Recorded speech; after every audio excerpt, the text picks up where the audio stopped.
I was looking at Google Trends last night and the data absolutely blew my mind. Right now, the Google search trends for this 10-year-old camera are hitting 90 out of 100. Every single week, I receive at least one comment from one of you saying, should you buy the Lumix G7? So today, we're going to uncover the truth. You don't need a $3,000 camera to start creating content today. But to understand all this, you first need to understand why the Lumix G7 is still trending in search, and why I believe it's the ultimate cheat code. In 2026, camera brands want you obsessing over 6K and 8K resolution. They want you terrified of absolutely missing out on the uncompressed RAW formats and also the dual pixel autofocusing systems. But here is the brutal reality check. 90% of content watched on YouTube is watched on a small 6-inch phone screen. No one is pixel peeping your YouTube videos in a home theater. Look at the footage on your screen right now. It is crisp, it is sharp, it looks professional. What you're seeing right now is being completely shot on my Lumix G7. In fact, I started this entire channel using this Lumix G7. When I was starting out, I was paralyzed by gear anxiety. I was convinced that I couldn't create the best content out there because I didn't own the fanciest camera around. I thought my ideas would be worthless if they weren't captured in flawless 10-bit color. Then, out of pure desperation and honestly, late nights on eBay, I bought this. The G7 shoots crisp 4K video. It has a dedicated microphone jack for professional audio.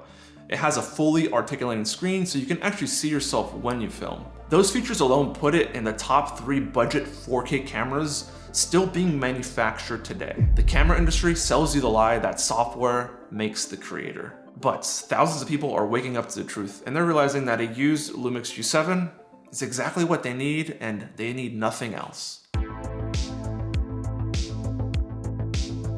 This brings us to the reason why the search charts are exploding. It is a concept I call surplus leverage. Just the other day, I was pulling some research for a friend to prove that you don't need to empty your savings account to upgrade from a smartphone. He had a $2,000 budget and was ready to blow the entire stack on a full frame camera, no lens, no audio, no memory card, no nothing. I stopped him and I showed him the range of budget cameras on the market today. Because when you blow your entire budget on a camera body, you are honestly setting yourself up for failure. Let's go ahead and run the exact math I showed him. We have beginner A and beginner B.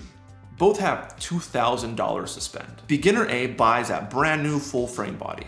They're flat broke on day one. They shoot with a cheap lens they found on Amazon. They sit in their bedroom and turn on their overhead ceiling fan lights. They record their voice using the terrible built-in microphone that echoes off the walls. Their video looks and sounds like a cheap webcam stream from 2012. Now look at beginner B. Beginner B looks at the data. They buy a used camera like the Lumix G7 for $350, lens included.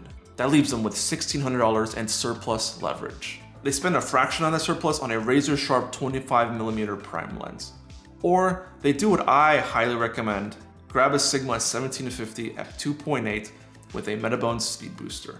This lets you adapt incredibly cheap Canon glass and get beautiful blurry backgrounds. They drop $300 on a professional wireless microphone system like the Rode Wireless Pro. They also buy a shotgun mic like the Rode NTG Pro. Now they not only sound great, but their production value skyrockets. But the biggest difference, their studio environment. They take over the leftover budget and buy a dedicated key light, a C-stand, and a massive softbox to wrap that light perfectly around their face. And they have a few $100 left in the bank, and their videos look as good or even better than some creators that spend thousands of dollars on gear that they barely use. Buying a budget 4K camera like the Lumix G7 is exactly what you need to make your videos look premium. But the financial leverage is only half the story. There's another massive reason that this camera refuses to die. And it has to do with the standard that modern camera companies wish you forget. When you buy a modern camera, you are locked into their expensive proprietary lens ecosystem. A decent lens for a full-frame Sony camera, for example, will not run you hundreds, but thousands of dollars. The Lumix G7 uses the Micro Four Thirds mount. This is the ultimate hack for budget filmmaking. Because the sensor is slightly smaller, the lenses are lighter and also cheaper to make. Because of the flange distance of the Micro Four Thirds mount, you can adapt almost any vintage lens ever manufactured in human history onto this camera. Do you want that dreamy, cinematic, imperfect look of the 1970s? You can buy an adapter for 20 bucks, hop online, and buy cheap Russian or Japanese glass. When you buy a budget 4K camera like the Lumix G7, you're honestly buying a system that allows you to experiment with different focal lengths, all without taking out a massive loan just to buy a couple of lenses. You can build out an entire arsenal of lenses at the same price and cost of, for example, a G Master from Sony. Now, before you go out and buy the Lumix G7, I do have to warn you. If you buy the G7, put it on a tripod, and throw it in full auto mode, your videos are going to look terrible. The biggest complaint that I get about this 10-year-old camera is the autofocus. The continuous autofocusing system inside of this Lumix G7 when you're shooting video is absolutely terrible and ancient. It uses an old contrast detection system, which means that if you're moved too fast, the camera is too slow at following you and keeping you in focus. It will pulse and it will hunt for your face like a confused robot. The background will shift in and out of focus. Modern cameras fix this with dual pixel autofocusing systems or AI tracking that tracks your eyeball and never loses you. But listen to me very closely. The massive flaw of the Lumix G7, I believe, is a secret weapon.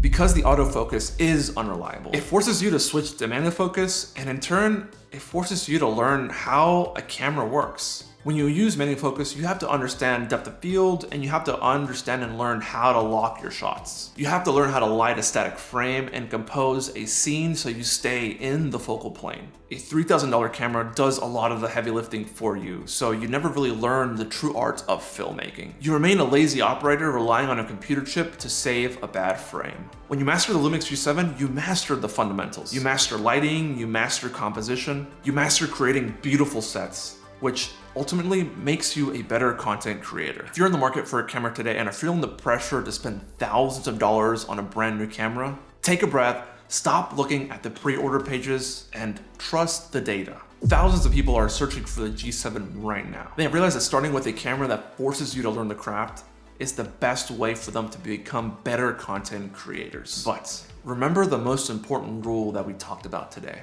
The G7 only looks like a Hollywood camera if you understand how to control the light hitting the sensor. You can have the best prime lens in the world, but if your lighting is flat, boring, and harsh, this camera will capture a highly detailed image of a terrible looking room. You need to know, for example, how to build the environment that you see around me. Trust me, you need to understand how to use that surplus cash effectively. I built a complete step-by-step breakdown that you'll be able to see right here when it comes out that shows you how to build these sets and create a cinematic masterpiece. I show you my exact softbox and lighting configuration, the precise placements of my key lights, and how to create depth in any room regardless of how small it is. If you want your $400 camera to look identical to a $10,000 studio setup, you cannot afford to skip this video. Click it right now and stop making excuses about your gear and go create.